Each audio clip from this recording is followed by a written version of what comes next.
Donc, je suis très heureux de vous accueillir ici à la Société des Arts. Puis, je remercie naturellement toute l'équipe, Étienne Lachat, Monica, Idalina, Sylvia, pour à la fois tout le travail qu'on mène depuis des mois. La conférence de ce soir, vous le savez, s'inscrit dans un grand projet de valorisation du patrimoine de la Société des Arts qui a commencé en 2020 et qui a comme horizon 2024. On a eu l'occasion déjà de lancer le projet dès novembre 2020 avec une conférence qui touchait à la constitution de la collection du patrimoine. Et puis, évidemment, ce projet a pour but de mener une campagne systématique d'études et de restauration de l'ensemble du corpus du patrimoine de la Société des Arts et qui débouchera naturellement sur une publication à l'horizon 2024 dont je vous parlerai tout à l'heure. Nous avons eu l'occasion jusqu'ici de présenter à travers quelques colloques, mais également quelques conférences. La première dont je parlais était véritablement dévolue à l'histoire de la collection de ce patrimoine. Et puis, l'année dernière, nous avons présenté le paysage, qui est une partie un peu marginale de la collection. Aujourd'hui, c'est une partie beaucoup plus centrale. On peut même dire que c'est l'identité même de la collection de peinture et de sculpture de la Société des Arts que je vais présenter brièvement en nous concentrant sur l'aspect pictural. Alors, il faut faire un rappel, tout d'abord, par rapport à l'histoire de la Société des Arts et à son patrimoine. Une histoire que l'on peut diviser en 4 chapitres qui sont liés à 4 lieux différents. Premier chapitre, depuis la fondation de la Société en 1776 jusqu'en 1826, attaché à ce lieu qui est tout à gauche, le bâtiment du Calabri, qui n'existe plus aujourd'hui, mais qui, depuis le milieu du XVIIIe siècle, était abrité l'école de dessin. Et vous savez que la Société des Arts, à partir de 1786, a co-géré avec l'État-ville de Genève l'école de dessin ou les écoles de dessin, en constituant une sorte de conservatoire de modèles très vite, à partir de 1786, d'abord des dessins et des gravures, puis à partir de 1796, des moulages. On envoie d'ailleurs le sculpteur Jean Jacquet en Italie pour y rapporter des moulages à partir de cette date, et le même Jacquet jouera un rôle important dans la constitution de ce noyau de musée qu'a étudié Vincent Chenal et qui grossit très vite avec des œuvres que l'on commande ou que l'on reçoit, notamment le tremblement de terre de Saint-Ours à partir de 1801, acquis par souscription, puis plusieurs œuvres qui sont transférées de l'hôtel de ville en 1817 et qui font que très vite, le Calabri et le bâtiment adjacent, qu'on appelle Artibus Promovendis, est trop à l'étroit, et donc il faut construire à neuf un musée pour abriter cette collection dès 1819 et lancer ainsi le concours pour le Musérat, et c'est le deuxième chapitre de cette histoire, puisque entre 1824 et 1826, Samuel Vaucher construit dans un style néoclassique le Musérat, donc la deuxième image que vous voyez. Ce n'est donc plus vraiment seulement une école d'art, mais c'est avant tout un musée qui abrite au sous-sol les écoles, et donc la Société continue de co-gérer les écoles et les collections qui s'enrichissent extrêmement vite durant cette deuxième période qui va de 1826 à 1851. 1851, c'est une date absolument centrale, charnière, qui est liée, on va va dire, au moment où la Société des Arts est en quelque sorte expropriée du musérat, de la gestion des collections et de l'enseignement des beaux-arts. Vous savez que dès 1842, la ville s'autonomise par rapport à l'État. James Fazzi voyait d'un mauvais œil la Société des Arts, qui était le symbole de l'Ancien Régime, surtout à partir de la Révolution radicale d'avril 1846. Il crée une loi sur les fondations qui aboutit en 1849 et qui entraîne l'expulsion de la Société des Arts en 1851. S'ouvre ainsi un troisième chapitre, troisième image que vous avez à l'écran, entre 1851 et 1864, où la société est SDF. Elle doit se retrouver, trouver un lieu. Elle le trouve de manière privée à la rue des Chanoines, dans un appartement qui est aménagé un petit peu de fortune et un petit peu à l'étroit, avec un patrimoine qui a largement diminué, puisque en 1851, on a fait un partage, et donc la ville est devenue seule propriétaire du musérat des collections. La Société des Arts, on lui a laissé essentiellement des portraits qui deviennent en quelque sorte l'identité même de son patrimoine qu'elle va chercher naturellement à enrichir dans ces années entre 1851 et 64, mais avec moins de moyens, avec des espaces réduits et en s'intéressant à des œuvres plus faciles à caser dans l'appartement en question, notamment la peinture sur émail, des petits formats, et en jouant néanmoins toujours un rôle important dans les concours et dans la promotion des arts. Le quatrième chapitre a été possible grâce à la générosité de Jean-Gabriel Hénard, qui a donné l'argent pour construire le palais de l'Athénée dans lequel nous nous trouvons et qui est inauguré à partir de 1864, non plus comme une école d'art, non plus comme un musée, mais comme un temple du savoir qui, évidemment, est lié au nom donné, Athénée, qui en même temps fait écho au philhellénisme de Jean-Gabriel Hénard, qui se retrouve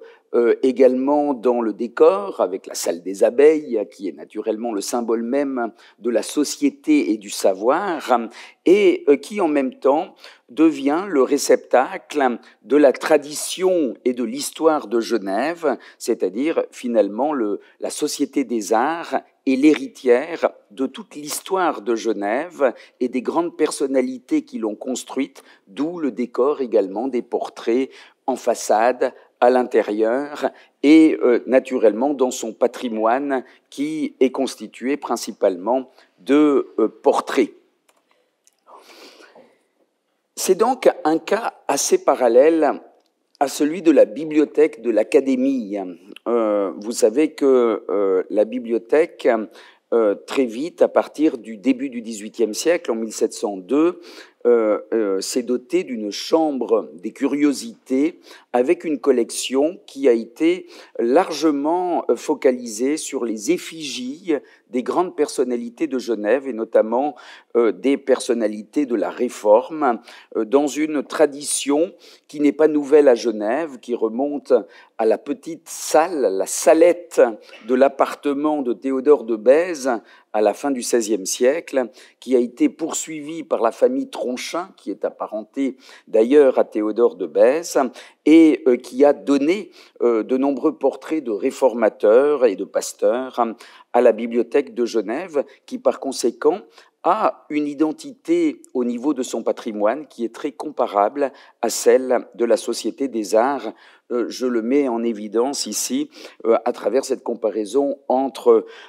l'illustration de Jean-Jacques Derrida que vous voyez à gauche en 1873 qui représente la bibliothèque de l'Académie au moment même du déménagement entre le collège Calvin, l'actuel collège Calvin, et la bibliothèque des Bastions. Donc on est vraiment au moment charnière. Vous voyez que se trouvent entre les livres ou au-dessus et dans les interstices des tableaux essentiellement des portraits, ainsi que des bustes sculptés qui complètent ce décor et qui véritablement donnent toute l'identité de ce patrimoine. Et donc, on peut le comparer à la salle des séances que vous voyez à droite, qui n'a pas beaucoup changé d'ailleurs, donc le salon principal, ici photographié au début du XXe siècle, photographie qui se trouve reproduite dans l'article de Jules Cronier en 1910, qui est l'un des articles majeurs sur la Société des Arts et son patrimoine. Donc, comment parler des portraits de la Société des Arts? C'est un sujet extrêmement vaste. Je dirais qu'il est doublement important, à la fois sur le plan historique, parce qu'il permet véritablement de parler des personnalités principales de Genève, mais également sur le plan artistique, car il permet de retracer une histoire de la peinture à Genève du XVIIIe au XXe siècle. Nous allons nous concentrer uniquement sur les XVIIIe et XIXe siècles sous la forme d'une promenade que j'ai divisée en 4 chapitres chronologiques en regroupant quelques portraits du XVIIIe, puis quelques portraits néoclassiques, quelques portraits romantiques et quelques portraits réalisés dans le dernier tiers du XIXe siècle au moment du renouveau du portrait. Pour parler du XVIIIe siècle, il est intéressant de débuter par un portrait qui se trouve en principe encore dans la salle. Il est juste ici, que vous voyez à droite. Alors, je dis entre parenthèses, vous verrez tout à l'heure dans les salons que manquent beaucoup de tableaux parce qu'actuellement, la plupart des tableaux,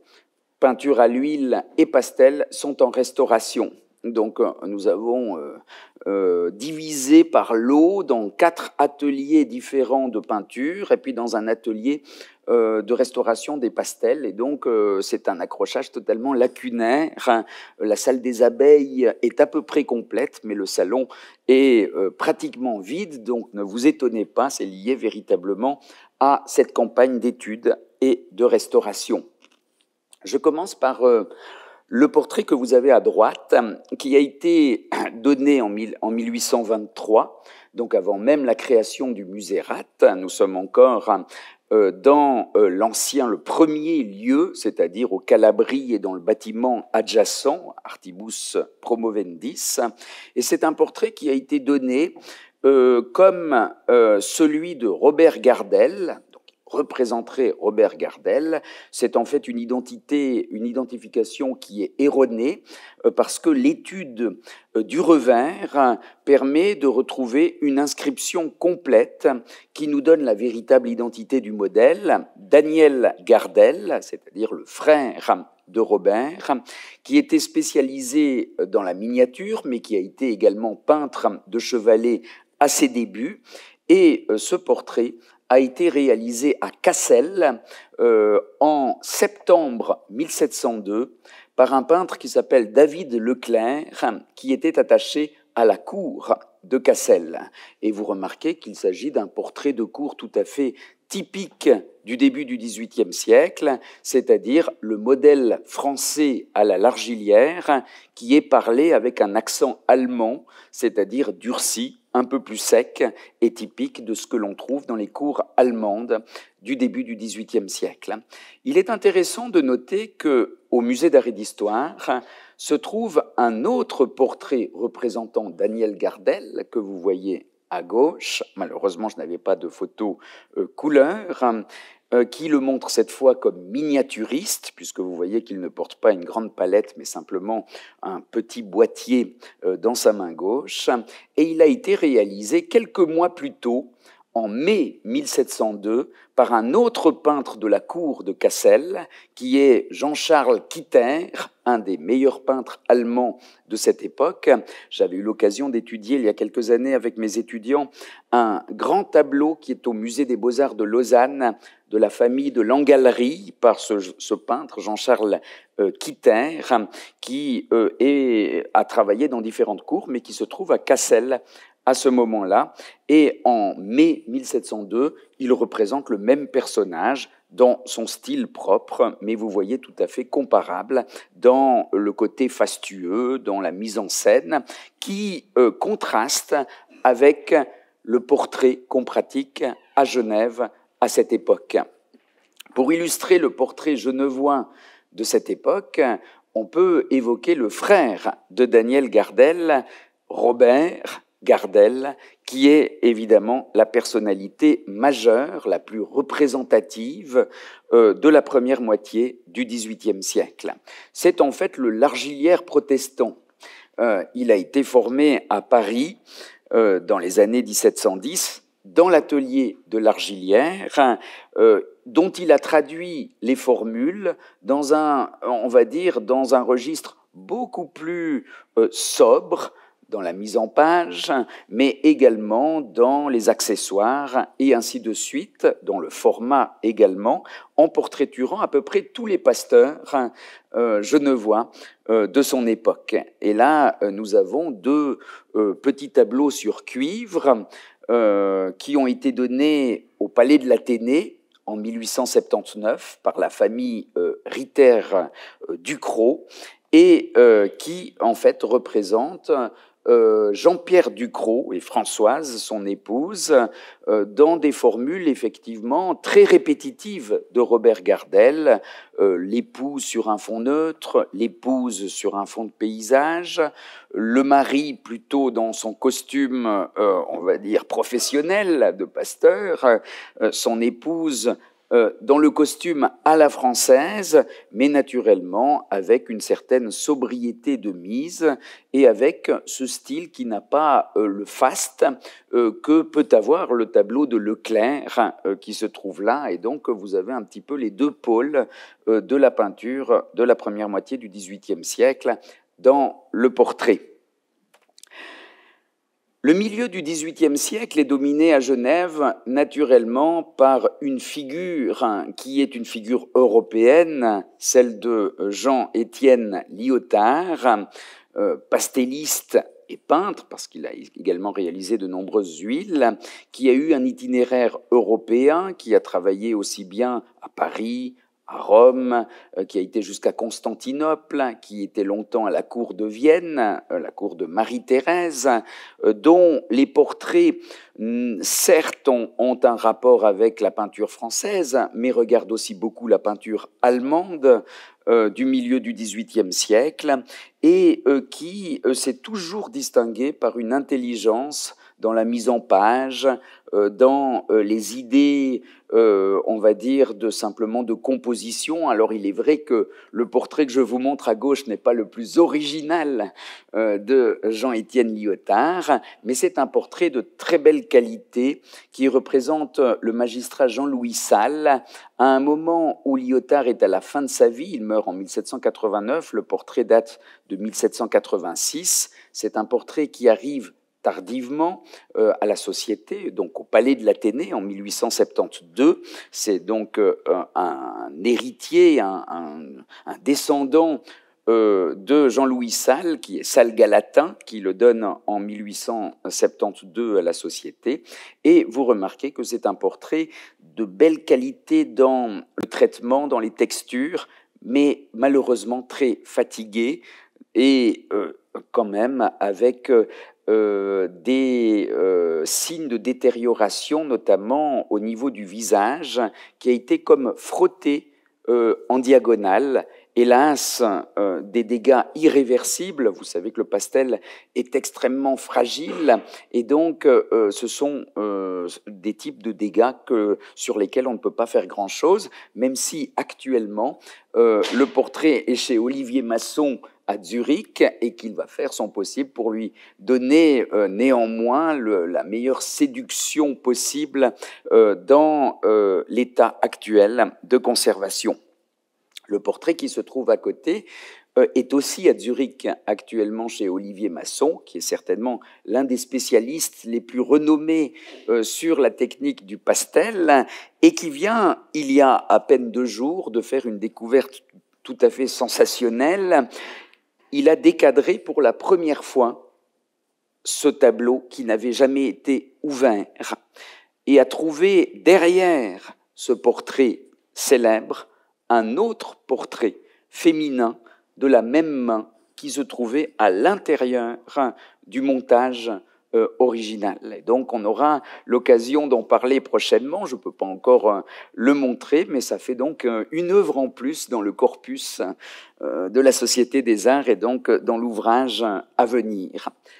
Le pastel en question, c'est naturellement le médecin Théodore Tronchin, célébrité en son temps. On venait de toute l'Europe à Genève pour se faire soigner chez Théodore Tronchin, qui est aussi connu pour plusieurs inventions dans la médecine. Il a joué un rôle dans la vaccination, dans certains types d'inoculations. Donc quelqu'un qui a beaucoup écrit aussi sur la médecine, mais qui traitait et donc qui avait une clientèle aristocratique qui fait que naturellement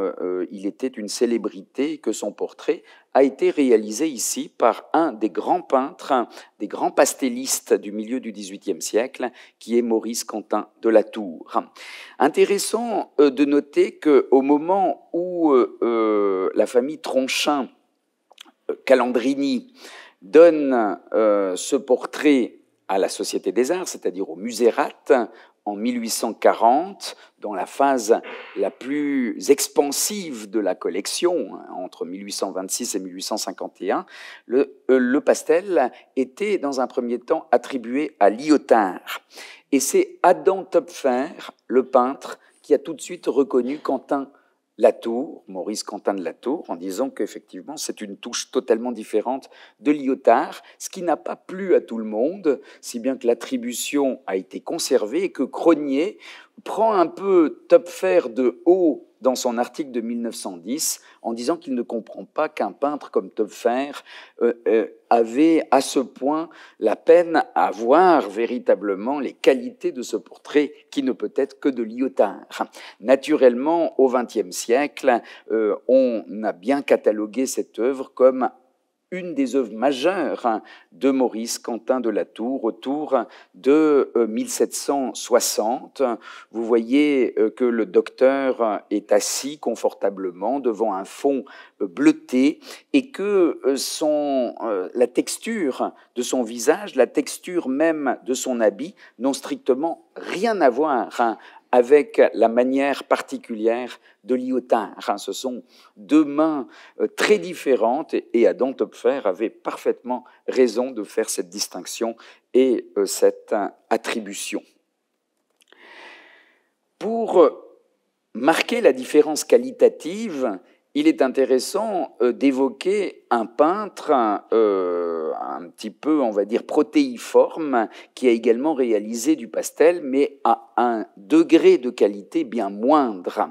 Jean Hubert est un artiste qu'on connaît surtout pour ses inventions iconographiques, ses découpes. C'était la mode dans la deuxième moitié du XVIIIe et au début du XIXe siècle de découper des profils.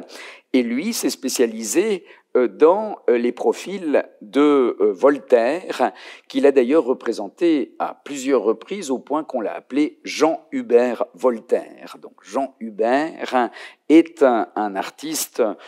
qui s'est fait connaître de cette manière et dont la Société des Arts a reçu en 1826 le portrait, l'autoportrait que vous voyez à gauche, donc au moment de l'inauguration du Musérat, un autoportrait de très belle qualité, et quelques décennies plus tard, les collections seront enrichies par un deuxième autoportrait que vous voyez à droite et qui, lui, est resté dans les collections municipales et se trouve au Musée d'Art et d'Histoire, qui d'ailleurs explicite un petit peu le succès de Jean Hubert, puisque vous voyez que le peintre est en train de représenter un portrait de Voltaire, ce qui est difficile à deviner dans l'autoportrait de la Société des Arts. La version du Musée d'Art et d'Histoire est intéressante sur le plan iconographique, le portrait de Voltaire, le violon au premier plan, On parle du violon d'Ingres, mais le violon de Jean Hubert était connu à Genève. En revanche, pour ce qui est de la qualité, le visage, par exemple, le traitement du visage de la version de la Société des Arts est véritablement une qualité supérieure à cette manière très simplifiée, un peu dure, du portrait aujourd'hui, de l'autoportrait aujourd'hui au Musée d'Art et d'Histoire. Il est intéressant de noter que au moment où travaille Jean Hubert, dans les années 1770, le genre du portrait connaît un tournant majeur à Genève et en Europe. Et on peut mentionner la présence à Genève d'un peintre qui amène un nouveau goût du portrait à la fin des années 1770, et plus précisément en 1777. C'est le peintre danois Jens Juel, donc J-U-E-L, Juel, qui est invité par le naturaliste Charles Bonnet à venir séjourner chez lui avec d'autres artistes, et notamment un paysagiste danois qui est Simon Malgot, dont on connaît quelques œuvres à Genève. Or, ce peintre danois a séjourné à Rome au début des années 1770, a connu le milieu qui est celui de Winkelmann, de Mengs, de Angelika Kaufmann, et donc déjà sensible à un nouveau goût qui est celui du néoclassicisme qui se propage à partir de Rome dans les années 1770-1780 et par rapport à la peinture qui prévalait jusque-là se caractérise par une définition beaucoup plus nette, beaucoup plus dessinée, comme durcie. Vous regardez le détail de la main droite, du costume à quelque chose de beaucoup plus métallique dans la définition que cette approche plus vaporeuse que l'on a vue chez Lyotard, chez Quentin de la Tour ou chez d'autres portraitistes du XVIIIe siècle. Ce qui amène au deuxième chapitre de l'histoire du portrait peint à Genève, le néoclassicisme. Le néoclassicisme est entièrement incarné à Genève par Jean-Pierre Saint-Ours, qu'on ne va pas présenter ici parce que ce serait beaucoup trop long, mais vous savez que Jean-Pierre Saint-Ours est un peintre de premier plan qui a été formé à Paris dans les années 1770 à l'Académie royale de peinture et sculpture auprès de Vien, et donc a fréquenté Jacques-Louis David déjà à Paris à cette époque, avant de remporter le prix de Rome en 1780, dont il n'a pas pu bénéficier en tant que genevois et protestant. Donc c'est donc assez frais qu'il va partir à Rome, où il séjourne pendant 12 ans, entre 1780 et 1792, et où il s'imprègne totalement de ce nouveau goût néoclassique qu'il va importer à Genève à partir de son retour en 1792 et où il va jouer un rôle décisif en devenant vraiment le peintre le plus en vue de la Société des Arts et donc dont l'importance est aussi bien artistique que historique. Dans le corpus de portraits de la Société des Arts, le groupe d'œuvres de Jean-Pierre Saint-Ours est certainement le noyau le plus important. Véritablement, ce qui fait l'identité même de cette collection, c'est ce noyau de portraits de Jean-Pierre Saint-Ours, précisément parce qu'il est à l'origine même de la collection de la Société des Arts. C'est le cas, par exemple, du portrait le plus célèbre, celui du cofondateur de la Société des Arts, Horace Bénédicte de Saussure, qui avait fondé en 1776 la Société avec l'horloger Louis Faisan, et qui en 1796, alors qu'il est malade, va se faire portraiturer sur l'initiative du président de la Société des Arts, dans un portrait dont on connaît toute une documentation. On sait que Horace Bénédicte de Saussure voulait absolument que le Mont Blanc figure dans le portrait. Il voulait même qu'on le voie gravir le Mont Blanc, puisque c'est un de ses titres de gloire au milieu des années 1780. Saint-Ours a préféré le représenter véritablement selon une formule consolidée du portrait, en tant que géologue, avec le marteau et une pierre dans la main gauche, et puis le Mont Blanc dans le fond, ou en tout cas des montagnes. Il le montre également drapé dans un manteau rouge, un gros manteau pour montrer qu'on est en altitude, et il regarde vers les hauteurs. C'est un des portraits qui va être le déclencheur de la collection. Je vous disais en introduction que cette collection de modèles pour les élèves que l'on forme dans l'école de dessin, dans les écoles de dessin, c'est d'abord des dessins, des gravures, et c'est seulement à partir de 1796 que l'on collectionne des moulages et des peintures. Et donc, ça fait partie des premières peintures qui véritablement constituent ce fond. Au même moment, Jean-Pierre Saint-Ours réalise le portrait de François Tronchin, que vous voyez à droite, qui est entré dans la collection quelques années plus tard, au moment de la mort de Tronchin en 1801, au moment même où l'on souscrit pour le tremblement de terre de Jean-Pierre Saint-Ours. Tronchin, lui aussi, a joué un rôle important dans la Société des Arts. Il y a prononcé notamment des conférences importantes entre 1787 et 1789. Et vous savez que c'est un des grands collectionneurs de son temps qui avait fait constituer une première collection entièrement achetée par Catherine de Russie, et donc qui est partie à Saint-Pétersbourg en 1770, mais qui avait réuni une deuxième collection dispersée à Paris en 1801 et dont on voit un échantillon à ses côtés, un tableau de Gérard Doux, peintre de Leyde, dont on devine simplement un détail. En réalité, on connaît le tableau, ça représente un ermite, et le tableau se trouve dans une collection américaine aujourd'hui. Il est important de comprendre que Jean-Pierre Saint-Ours amène, dans le genre du portrait à Genève, une monumentalité qui n'existait pas au niveau du format, un langage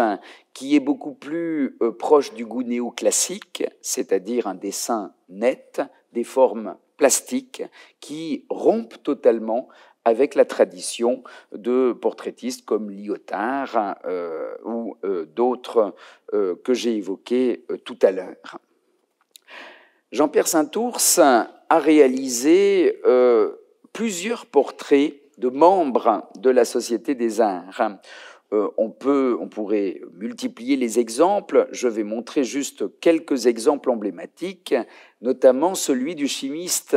Tinguely et son épouse, qui se trouve encore dans le salon. Donc c'est un des rares tableaux qui est resté sur le mur du salon, donc vous pourrez voir, qui est réalisé en 1803. Et donné à la Société des Arts en 1831, en fait donné au Musée Rath en 1831 par la famille Tinguely. Le chimiste avait écrit ou publié la même année, 1803, un traité sur les vernis qui commence par des remerciements à Jean-Pierre Saint-Ours, son parent, qui lui a donné plusieurs conseils sur l'application des vernis et la composition des vernis. Donc, on voit les liens entre le peintre et son modèle. Et Tinguely était également connu pour avoir une sorte de cabinet de curiosité chez lui qui est représenté d'une manière tout à fait évocatrice dans ce tableau. C'est difficile de ne pas faire le lien avec un autre tableau célèbre, même beaucoup plus célèbre que celui de Jean-Pierre Saint-Ours, qui est le portrait de Lavoisier, réalisé en 1788 par Jacques-Louis David, aujourd'hui conservé au Metropolitan Museum de New York, un portrait du chimiste et de son épouse dans un intérieur beaucoup plus sobre, beaucoup moins encombré que l'intérieur de Tinguely. Il est intéressant aussi de faire cette comparaison pour à la fois comprendre la composante très fortement néoclassique de Jean-Pierre Saint-Ours, mais en même temps le fait que son art n'est pas aligné sur celui de Jacques-Louis David, qu'il le conjugue à d'autres modèles, et notamment les peintres classiques hollandais, c'est-à-dire les peintres de 1700 en Hollande, qui ont dû jouer aussi un rôle de modèle dans le langage du peintre. Jean-Pierre Saint-Ours a également permis de nourrir la galerie des artistes de la Société des Arts, à commencer par son propre portrait, qui se trouve juste ici. Donc, je vois que l'image est à l'envers, ce qui est vous pouvez juger sur pièce comme ça, qui effectivement est un autoportrait réalisé en 1795 par Jean-Pierre Saint-Ours, qui a été donné par sa veuve au Musérat en 1837. Et un autoportrait intéressant parce qu'on est peu après son retour de Rome. Je vous disais tout à l'heure qu'il rentrait en 1792. Les premières années, il a véritablement une implication politique très forte. Il partageait les idées révolutionnaires jusque vers 1795-96. Et donc là, on est au moment où il va basculer et renoncer en quelque sorte à son implication, son engagement politique. Il ne va jamais le quitter complètement, mais pour revenir davantage dans la pratique de la peinture. Et donc, on a souvent mis en évidence le fait d'avoir la cocarde qui est visible dans le repli du chapeau. Et puis, si l'on veut psychologiser, on a mis en évidence son air un peu désabusé de la politique qui est en train de tourner en 1795 et où il voit bien que l'apparition de la terreur va complètement balayer les idées un peu utopiques qui étaient les siennes en 1792. Jean-Pierre Saint-Ours a également représenté, vous le voyez à droite, son ami le plus proche, véritablement un ami de longue date et avec lequel il a partagé une amitié très étroite, qui est le paysagiste Pierre-Louis de Larive, qu'il représente ici en 1798, non pas dans un paysage, bizarrement, mais dans l'intérieur de son atelier, image très intimiste, où le peintre regarde simplement devant lui, l'air pensif avec sa palette dans la main gauche, un chien qui lui tire la manche dans la main droite, qui est peut-être comme un symbole de fidélité amicale entre les deux peintres, mais qui donne du coup une image très, très proche de cet artiste qui est parallèle à Jean-Pierre Saint-Ours, puisque Pierre-Louis de Larive,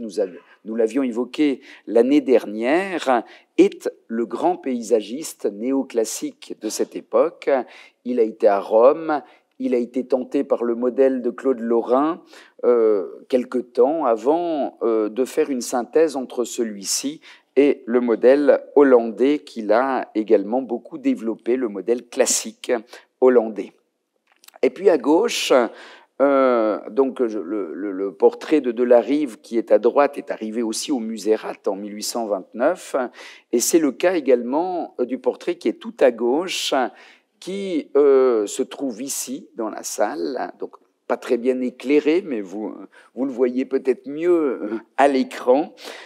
C'est le portrait du sculpteur Jean Jacquet, réalisé dans les premières années du XIXe siècle. Je l'évoquais tout à l'heure, Jean Jacquet a joué un rôle décisif dès les années 1790 dans la constitution du corpus, notamment de moulage, et il avait lui-même une collection intéressante qu'il a ramenée d'Italie. Par exemple, les deux grandes toiles que Mauro Natale a attribuées à Giacomo Leggi appartenaient à Jean Jacquet, qui possédait également la Sabina Popea, qui n'était pas encore le grand chef-d'œuvre qu'il est devenu depuis le milieu du XXe siècle. C'était un tableau assez secondaire qu'on avait attribué à l'école vénitienne au moment du lait de Jean Jacquet en 1839. Donc, trois tableaux qui entrent au Musérat entre la fin des années 20 et la fin des années 30. Jean-Pierre Saint-Ours est également lié à des portraits de figures politiques de la vie genevoise. C'est le cas, par exemple, de Ange-Marie Desmarres, que vous voyez à gauche. Donc, c'est un portrait qui est tout au fond ici, donc, qui est également dans la salle des abeilles. C'est un tableau qui a été réalisé en 1803. Et c'est très intéressant comme cas, parce que vous voyez que la formule n'est pas celle de Jean-Pierre Saint-Ours. C'est un portrait qui a une disposition inhabituelle et qui est celle d'un peintre milanais qui s'appelle Andrea Appiani. On le sait par les documents qu'il y avait un prototype que la femme de Ange-Marie Desmarres possédait chez elle et qu'elle voulait garder avec elle au moment de la mort de son mari, donc préfet du Léman. Il était préfet du Léman entre 1800 et 1803, il meurt en Troyes, et son épouse ne veut pas offrir l'original aujourd'hui perdu, en tout cas on ne l'a pas encore retrouvé, de Appiani, mais demande à la société s'ils veulent en faire une copie, et la société demande à Jean-Pierre Saint-Ours de faire la copie que vous avez ici. Le tableau qui se trouve à droite est un cas totalement similaire inverse. C'est le portrait du syndic Frédéric Guillaume Maurice, qui est représenté d'une manière assez, on va dire, avec une grande dignité, une sorte de regard un petit peu fier, selon une formule affectionnée par Jean-Pierre Saint-Ours. Mais cette fois-ci, l'invention et la composition reviennent à Saint-Ours, l'exécution est due à un autre peintre, car il s'agit d'une copie réalisé plusieurs années après la mort de Saint-Ours, en 1818, demandé par le modèle Frédéric Guillaume Maurice à un peintre qui se trouvait à Genève à ce moment-là, Pierre Récaud, qui a travaillé dans plusieurs villes, notamment à Bâle, mais qui est originaire de Hollande. Et c'est une copie de très grande qualité que, au moment de la mort de Frédéric Guillaume Maurice, en 1826, est offert par la veuve au moment de l'inauguration du Musérat. Donc, à gauche, une copie d'Appiani par Saint-Ours, à droite, une copie de Récaud représentant un prototype de Saint-Ours qui est resté dans la famille Maurice. On a eu l'occasion, il y a quelque temps, de comparer les deux versions. C'était tout à fait intéressant parce que la version de Récaud n'est pas du tout indigne. C'est un peintre qui a su copier tout en gardant un certain souffle de spontanéité, ce qui, en général, dans les copies, n'est pas très fréquent. Alors, dans le portrait néoclassique, si le grand modèle représenté par Saint-Ours, qui est un modèle qui regarde du côté de la France, notamment de Jacques-Louis David, mais également du côté de Rome, domine la production sur le plan, on va dire, symbolique. Il ne le domine pas sur le plan quantitatif,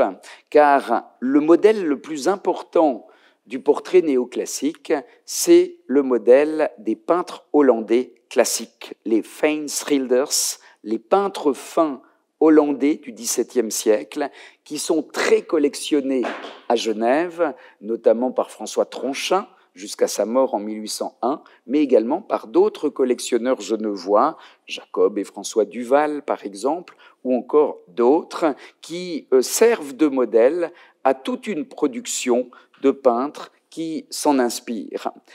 C'est le cas, par exemple, de Pierre-Louis Bouvier, qui est un remarquable peintre de la fin du XVIIIe et du début du XIXe siècle, dont je vous montre à gauche une peinture sur ivoire qui a été réalisée en 1801, qui a été offert par Bouvier lui-même, probablement, peu après. En tout cas, il est catalogué dans la collection de la Société des Arts en 1814, donc il a dû être donné probablement dès 1801. C'est le portrait de Jean Sénebier, donc bibliothécaire, le responsable de la bibliothèque de l'Académie, ce qui pose un léger problème, on va dire, de ressemblance avec les autres portraits connus de Jean Sénebier, surtout que nous sommes en 1801, et donc on attendrait véritablement une autre physionomie que ce visage qui paraît très jeune, par rapport aux autres portraits. Mais disons, voilà, c'est quelque chose qui sera peut-être à éclaircir davantage, parce que c'est en tout cas troublant par rapport aux portraits que l'on connaît, qui sont conservés à la Bibliothèque de Genève aujourd'hui. Néanmoins, très beau portrait, inspiré par Van Mieris et les peintres leidois, comme du reste le tableau que vous voyez à droite, qui est un tableau cette fois à l'huile, à la fois sur toile et sur bois, parce qu'il y a deux supports différents qui sont accolés et qui datent de 1822. Portrait de Pyramus de Candolle, le botaniste, créateur du jardin botanique des Bastions, qui est représenté dans le fond derrière la figure assise, qui est en train de présenter quelques spécimens qu'il a décrits lui-même dans le livre qu'il présente.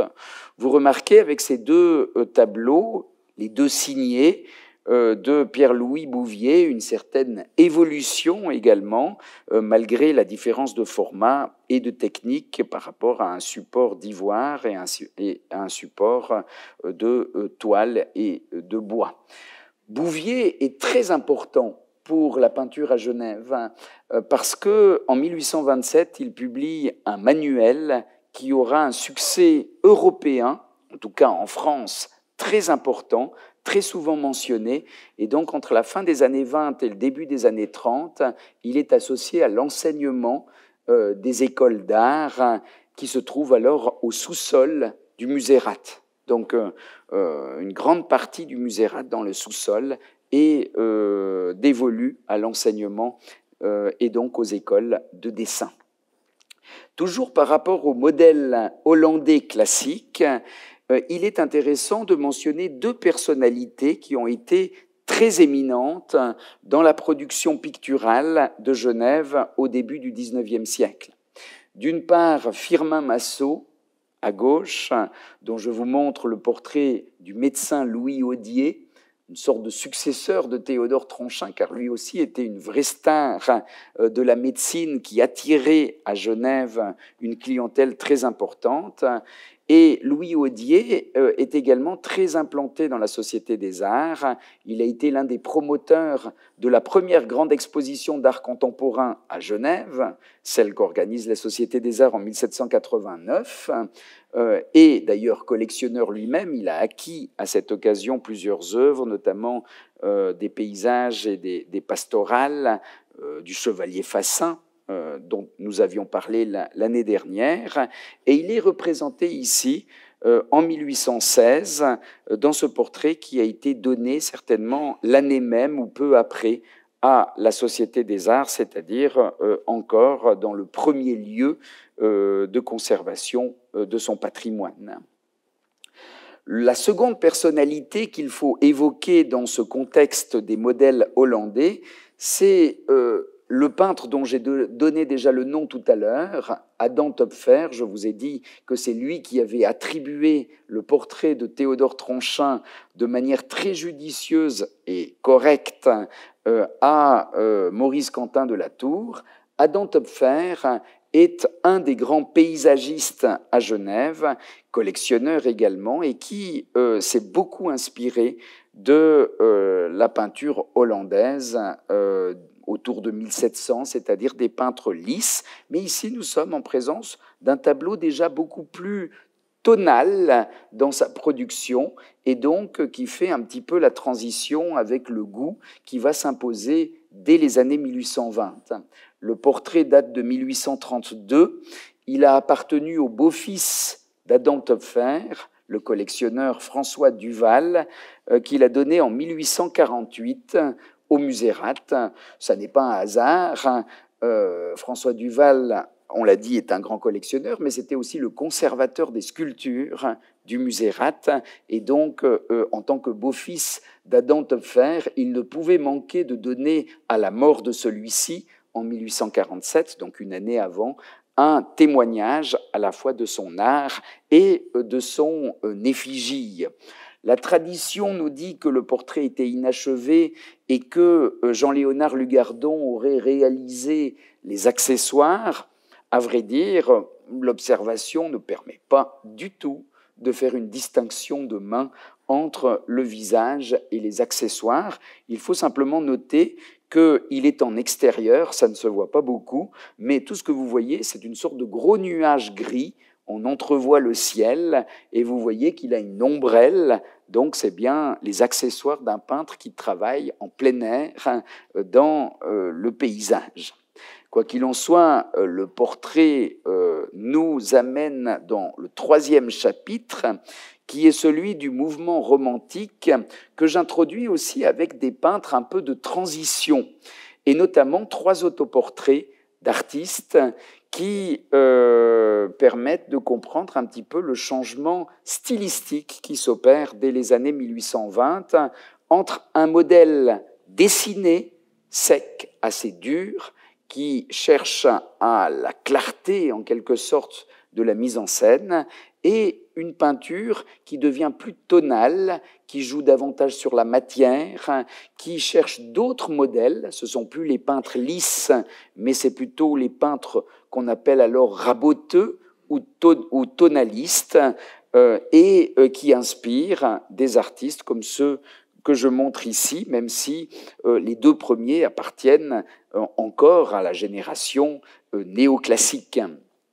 Celui de gauche, c'est l'autoportrait de François Ferrière. Ferrière est un peintre qui a eu une carrière déjà à la fin du XVIIIe siècle, qui a restauré d'ailleurs plusieurs tableaux de la bibliothèque de l'Académie, qui ensuite a voyagé, s'est trouvé à Saint-Pétersbourg auprès des frères Duval, a vécu à Moscou, a eu un revers de fortune au moment de l'incendie de Moscou en 1812, est parti à Londres, il est revenu à Genève en 1821 et a cherché à renouer avec la Société des Arts à partir de cette date. Et c'est peu après, en 1823, qu'il réalise cet autoportrait donné à la Société des Arts, très intimiste, très rapproché, avec des effets tonaux dans la manière de représenter les demi-tons, mais avec une technique très expérimentale. Il n'est pas le seul, d'ailleurs, dans les années 1820, à chercher des techniques de séchage différentes qui ont mal vieilli et qui ont créé des réseaux de craquelures et de gerçures naturellement irréversibles, mais qu'on va chercher à atténuer dans la présente campagne de restauration. Vous voyez que c'est un tableau qui a beaucoup souffert et dont la séduction a été un petit peu pénalisée par le vieillissement de la couche picturale.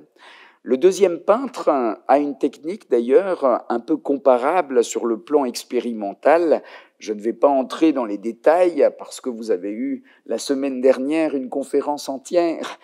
qui lui était consacrée par Vincent Chenal, qui lui a consacré toute une monographie parue récemment. C'est le peintre Georges Chey, dont vous voyez ici un autoportrait entre 1825 et 1827, qui a été donné par son fils à la Société des Arts en 1836. Et c'est un peintre absolument remarquable. Cet autoportrait est, par sa mise en page, totalement ancré dans cette nouvelle génération romantique, même si lui-même a continué de peindre dans un style néoclassique de la peinture d'histoire. Et du reste, nous sommes là vers 25-27, mais Vincent a dû évoquer, bien sûr, la semaine dernière, le fait qu'en 1824, il a été, avec Lugardon, le seul concurrent d'un grand concours sur la peinture d'histoire qui avait comme thème Bonnivard, et donc qui est encore ancré dans cette peinture d'histoire en train de disparaître à Genève au milieu des années 20 au profit des grands paysagistes romantiques que nous avons évoqués l'année dernière, que sont d'abord Didet, puis ensuite Calame. Néanmoins, un portrait ici de très belle facture, et là aussi qui gagnera beaucoup avec la présente restauration. Moins connu, l'autoportrait que vous voyez à droite, qui se trouvait au fond de la salle des abeilles, mais qui n'y est plus, donc qui ne peut plus nous regarder de son air narquois. C'est un artiste qu'on connaît essentiellement comme graveur, qui a été un élève de Schenker à la Société des Arts et qui a véritablement peint qu'une seule fois. En tout cas, c'est le seul tableau qu'on a retrouvé de lui, Abraham Bouvier, un artiste que vous avez certainement déjà rencontré dans la reproduction d'œuvres qui se trouvait à Genève, qui a également inventé des compositions en gravure, mais dont ce serait la seule peinture, et il faut dire, pour un graveur, c'est plutôt une peinture de très belle qualité que cet autoportrait qui date des années 1830 et qui a ce côté soyeux et un peu tonal de cette nouvelle génération romantique. Dans cette même tranche, on peut mentionner des portraits d'artistes réalisés par d'autres artistes. C'est le cas, par exemple,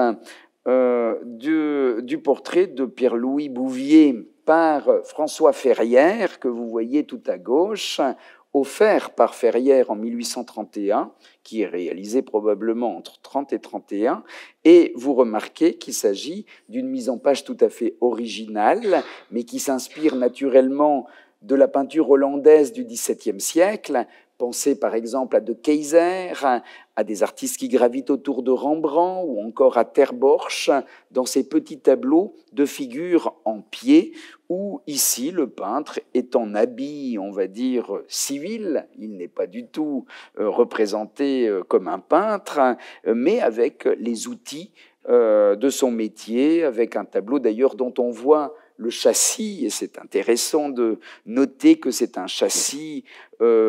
fixe avec des écharpes qu'on retrouve dans les tableaux de cette époque, parce qu'il faut dire que dans la campagne d'études matérielles, on a remarqué que pratiquement la majorité des tableaux n'ont pas été touchés. Donc c'est une source absolument extraordinaire pour l'histoire technique et l'histoire du métier du peintre que l'on peut déduire des observations matérielles réalisées sur ces tableaux. En l'occurrence, c'est hélas une ruine que ce tableau qui a été largement repeint, dont quelques parties sont encore bien conservées, notamment dans les accessoires, mais qui a une force naturellement dans la composition.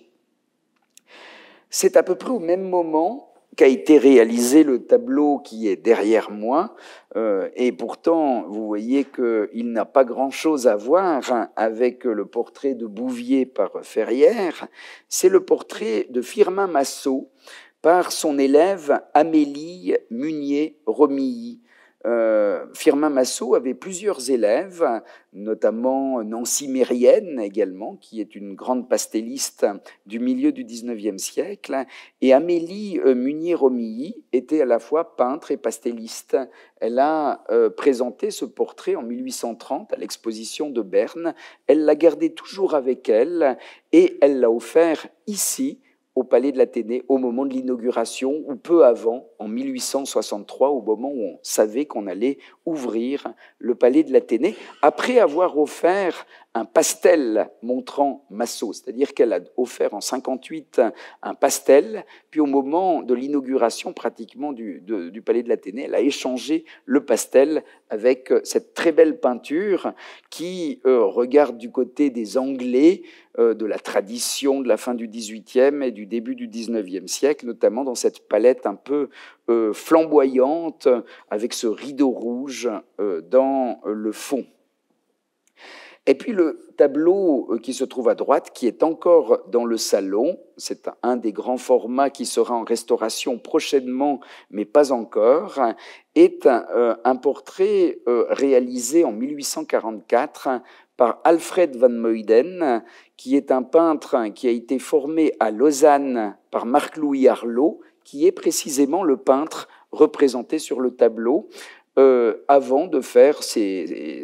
on va dire, la suite de sa carrière à Munich, à Rome, de revenir à Genève, où dans les années 1850, il a été l'un des grands promoteurs du renouveau des Beaux-Arts en créant ou en cofondant notamment le Cercle des Beaux-Arts qui était lié à la Société des Arts et d'autres sociétés. Alfred van Muyden est un peintre qui doit beaucoup naturellement à la peinture allemande, à la peinture munichoise, mais qui s'inscrit parfaitement dans cette mouvance romantique. Et je montre ce tableau parce que le modèle, Marc-Louis Arlot, vous le savez certainement, c'est le fondateur du musée de Lausanne. Le premier musée des Beaux-Arts de Lausanne, c'est le musée fondé par Marc-Louis Arlot en 1841, qui est construit par Wenger sur la place de la Riponne, donc dans un style néoclassique, et dont le modèle, c'est le musée Rath. Donc il est intéressant de voir ce tableau offert par le fondateur du musée de Lausanne au musée de Genève, au musée Rath, en 1844. Pour compléter cette partie romantique, je montre également deux peintures sur émail qui correspondent au moment où la Société des Arts n'a plus de lieu et se trouve à la rue des Chanoines, dans un appartement exigu, en créant une collection, ou plutôt en développant une collection de petits formats et en développant des concours pour la peinture sur émail, qui est naturellement une technique très importante à Genève, où l'industrie horlogère est centrale et où donc l'ornementation des montres et des bijoux du luxe en général est fondamentale. Et à gauche, vous avez une petite peinture sur émail de Charles Glardon, qui a été l'un des grands spécialistes. C'est un artiste de très belle qualité qui reproduit en 1859 un tableau qui a été réalisé 10 ans avant, en 1849, par précisément Alfred van Muyden et qui montre le collectionneur François Duval, conservateur des sculptures du musée Rath et qui est représenté par Van Muyden et donc par Glardon sur un fauteuil avec une statue dans le fond et où vous pouvez mesurer la qualité dans le modelé tout à fait remarquable de Charles Glardon. Dans le même registre, je vous montre un autre portrait de collectionneur à droite qui est celui de James O'Dew. James O'Dew est le conservateur des peintures du musée Rath. Donc, Duval des sculptures, O'Dew des peintures. Il est également un grand collectionneur. Hélas, comme François Duval, il n'a pas eu l'idée de donner sa collection à Genève, et donc elle s'est largement dispersée. Heureusement que certains collectionneurs comme Gustave Revillot ont acheté quelques morceaux de cette collection, et cela a permis de garder à Genève quelques témoignages de la collection O'Dew, qui est ici représentée dans une petite peinture sur émail par Juliette Hébert, la fille de Jules Hébert, et qui s'inspire d'un tableau, c'est la copie d'un tableau qui a été réalisé par Marianne Straub. Malheureusement, on n'a pas encore retrouvé le prototype de Marianne Straub. Marianne Straub, c'est une peintre très importante pour le portrait au milieu du XIXe siècle, et elle a aussi comme autre caractéristique d'être la mère de Walter Voll, l'un des plus grands collectionneurs de son temps, une sorte d'alter ego de Revillot. C'est la sœur du peintre et photographe Sébastien Straub, donc on est dans un milieu où le portrait joue un rôle important. Juliette Hébert a des qualités indéniables, même si sa production est moins connue que celle de Charles Glardon, mais vous voyez que la texture, la qualité de la surface est tout à fait remarquable, et la mise en page, qui est donc celle de Marianne Straub, s'inspire complètement des grands modèles romantiques du milieu, enfin des années 1840, 1830, 1840 environ. Je termine le mouvement romantique avec l'évocation d'un peintre très singulier à Genève. Vous l'avez reconnu immédiatement parce que c'est un peintre qu'on ne peut pas confondre, tellement il est particulier. C'est un autodidacte au niveau de la peinture qui se caractérise par des volumes extrêmement plastiques au point qu'on a l'impression qu'ils sont métalliques et qui s'est surtout illustré par la mise en page et par des sujets assez originaux. Il s'agit de Joseph Horningue, qui, avec Jean-Léonard Lugardon, est certainement le peintre romantique par excellence à Genève. Et ici, il portraiture le colonel Charles Bontemps, qui est donc c'est illustré, comme vous le voyez, dans la vie militaire, hein, qui a notamment été connu pour avoir dessiné des cartes de la région sur le plan stratégique, dont une carte qui est conservée à Berne et reproduite dans ce tableau qui date de 1834, placé devant un paysage pas très heureux, avec ce gros bloc de montagne qui déséquilibre complètement la composition. Mais c'est Horningue, donc c'est assez habituel chez lui d'avoir des compositions un peu boiteuses, mais toujours très fortes dans ce style direct, dans ce ton direct, et qui montre une personnalité qui, en 1842, meurt et lègue au Musée Rath tous ces tableaux. Il n'en avait pas beaucoup, il faut dire, mais je vous le montre quand même parce qu'il est intéressant de noter que si le portrait a abouti à la Société des Arts au moment du partage de 1851, les autres tableaux sont restés au Musée Rath et donc aujourd'hui au Musée d'Art et d'Histoire. C'est le cas, par exemple, de l'alchimiste de David Ténier, qui est entré comme Ténier et qui, au XXe siècle, a été considéré comme un pastiche français du XVIIIe siècle, mais que nous avons pu réhabiliter comme une œuvre de Ténier en 2009 dans le catalogue des peintures flamandes et hollandaises du Musée d'Art et d'Histoire. Non seulement c'est une œuvre monogrammée, datée de 1639, mais au revers, il y a même le monogramme du menuisier François Debout, qui est documenté à Anvers, précisément au même moment, entre la fin des années 30 et le début des années 40. Donc une œuvre tout à fait intéressante de la collection Bontemps. Un petit verre de vodka pour le dernier chapitre. C'est vrai que c'est efficace. Pour les nouvelles tendances du portrait, donc, évidemment, le portrait connaît une vraie révolution dans le dernier tiers du XIXe siècle. Paris est la capitale pour le renouveau de ces modèles et on pourrait mentionner de nombreux peintres dans ce cadre. J'en mentionne seulement un que vous reconnaissez immédiatement, Carolus-Duran, à gauche, qui est l'une des personnalités majeures du renouveau du portrait dans le dernier tiers du XIXe siècle, avec un éclaircissement de la palette,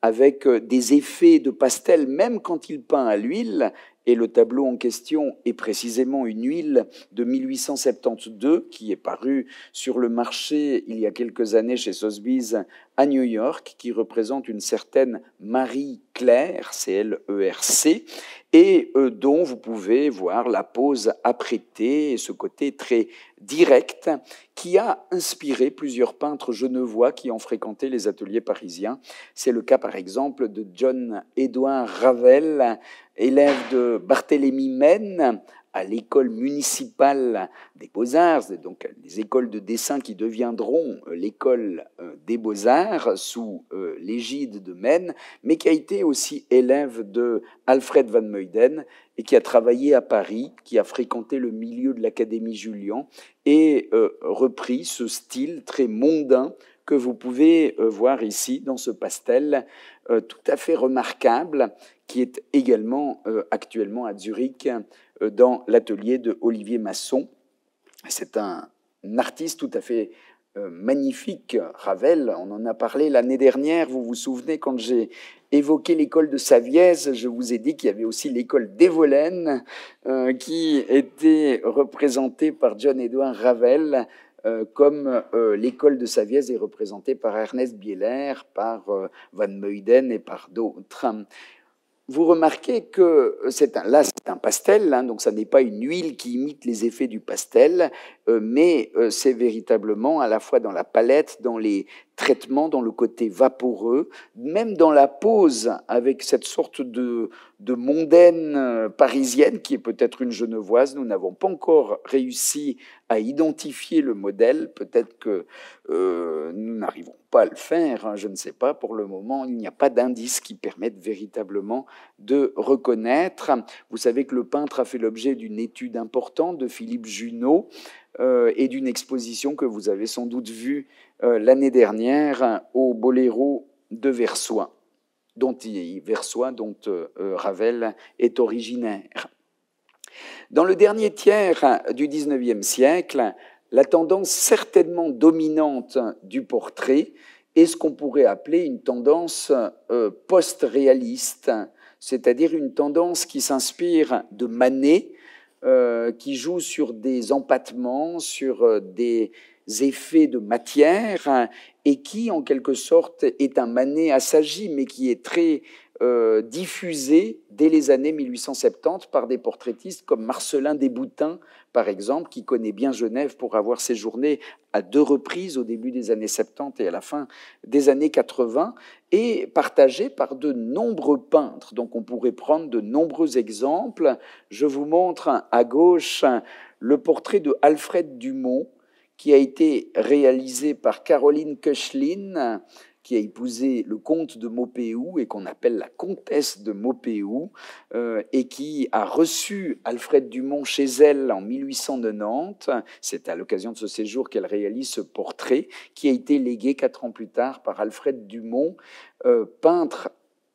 peu connu à Genève, mais ô combien important pour la Société des Arts. Vous vous souvenez sans doute que la Société a consacré une exposition monographique à Alfred Dumont, lequel a légué à la Société une importante collection d'art graphique et en particulier d'estampes qui aujourd'hui se trouve au Musée d'Art et d'Histoire, parce que vous savez que le fonds des arts graphiques de la Société des Arts a été déposé en plusieurs lots depuis 1981 au cabinet des arts, enfin cabinet des estampes de Genève, devenu cabinet des arts graphiques du Musée d'Art et d'Histoire. Le portrait d'Alfred Dumont date de 1890. Vous voyez qu'il n'est pas très original par sa pose, mais très intéressant par ses coups de pinceau très francs, très, on va dire, très forts, que vous voyez par exemple dans la main, et qui caractérisent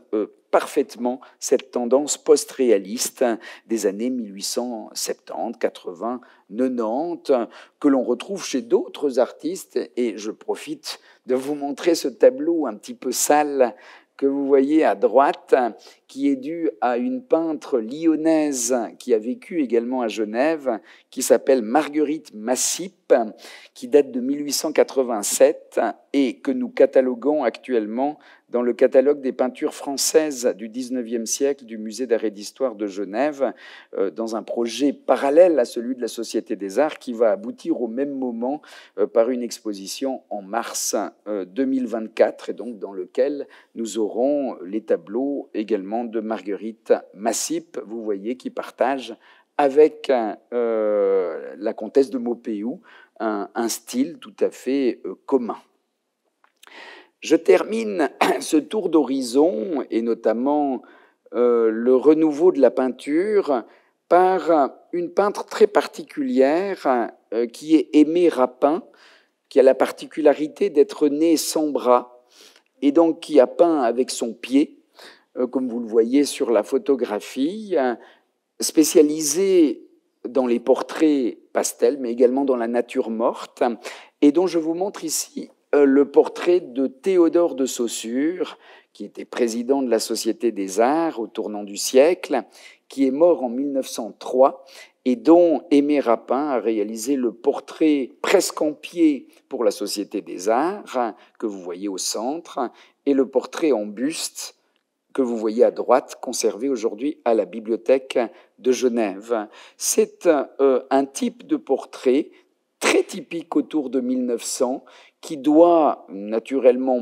un peu aux tendances post-réalistes, mais qui est plutôt cette tendance à un portrait académique, quasi photographique, avec des effets un petit peu éthérés, un petit peu vaporeux, que l'on retrouve dans beaucoup de portraits parisiens autour de 1900 et qui étaient très pratiqués également à Genève à la même époque, et donc qui me semble très emblématique du genre du portrait entre la fin du 19e et le début du 20e siècle. Je conclurai, je suis content que la voix ait tenu jusqu'au bout, je conclurai simplement en disant que l'ouvrage que nous projetons pour 2024, consacré à la Société des Arts et à son patrimoine, s'inscrit dans une série, celle qui se trouve dans la bande supérieure, qui est réalisée sur le même moule, c'est-à-dire dans le cadre de séminaires universitaires et en collaboration avec le Musée d'art et d'histoire et plus particulièrement avec l'atelier de conservation-restauration des peintures à travers Victor Lopez qui reçoit chacun des étudiants, chacune des étudiantes pour examiner chacune des œuvres dans l'atelier de manière à pouvoir étudier les observations matérielles avant de pouvoir rédiger des notices qui établissent l'identité des œuvres. C'est ainsi que nous avions catalogué les peintures flamandes et hollandaises entre 2005 et 2009, que nous avions, avec Mauro Natale, établi le catalogue des peintures italiennes et espagnoles, mais c'était plutôt une refonte du catalogue de 1979, que nous avions également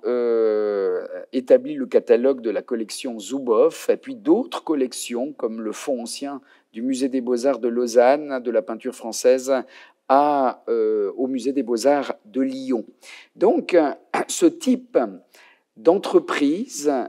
est toujours assorti par une campagne de restauration, c'est-à-dire que l'un ne va pas sans l'autre. La campagne d'études est liée à une campagne de restauration parce que pour avoir une connaissance précise, intime d'une collection, il faut véritablement établir une sorte de cartographie de chaque œuvre, observer la matérialité de chaque œuvre. Et ce sera le cas de cet ouvrage que nous avons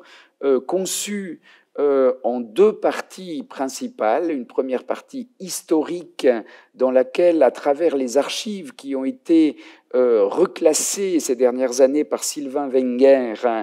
nous allons pouvoir faire l'histoire de la société et de son patrimoine, notamment en étudiant les 4 chapitres. Donc le premier chapitre, ce sera Vincent Chenal qui va l'étudier pour 1776-1826. Marie Mazzone va étudier la partie 1826-51, Raphaël Villa la partie suivante, et puis donc nous étudierons aussi évidemment tout ce qui se fait jusqu'à aujourd'hui dans le Palais de l'Athénée, et le deuxième chapitre va étudier le corpus jusqu'en 1918, parce qu'après 18, on est dans un autre style et avec une profusion d'œuvres qui ne peuvent pas être cataloguées dans le même ouvrage. Et donc, les arts graphiques seront étudiés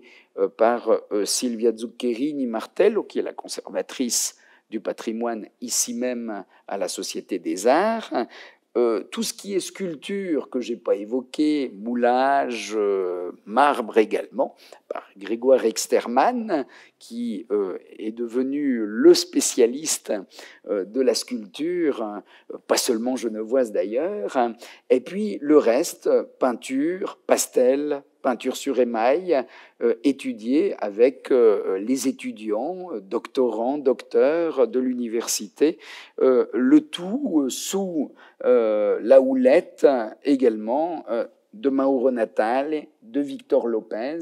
de manière à pouvoir donner une vue d'ensemble et en même temps une mise en perspective de l'ensemble de cette collection. Donc, il y a cet ouvrage-là, et en parallèle, des colloques que nous essayons d'organiser de manière plus ou moins régulière. Encore une petite goutte pour terminer les derniers mots. Donc ces colloques qui sont des compléments de ce projet de valorisation patrimoniale où nous avions organisé sur les musées genevois du XIXe siècle, donc plusieurs personnes ont contribué, notamment Barbara Roth, et c'est un volume qui, j'espère, va paraître quand même prochainement. Nous avions l'année dernière évoqué les concours. Je ne sais pas si vous avez assisté à ce colloque. Et en septembre prochain, ce sera l'enseignement des arts à Genève. Et puis l'année prochaine, ce sera les expositions d'art et la critique d'art à Genève depuis le XVIIIe jusqu'à nos jours, donc des colloques qui permettent d'encadrer en quelque sorte les activités de la Société des Arts et de mieux saisir l'identité de son patrimoine. Et donc, c'est dans cette dynamique, finalement, que s'inscrit la conférence de ce soir, qui n'avait pas d'autre ambition que de vous tenir informés de l'état de ce gros projet. Je vous remercie de votre attention.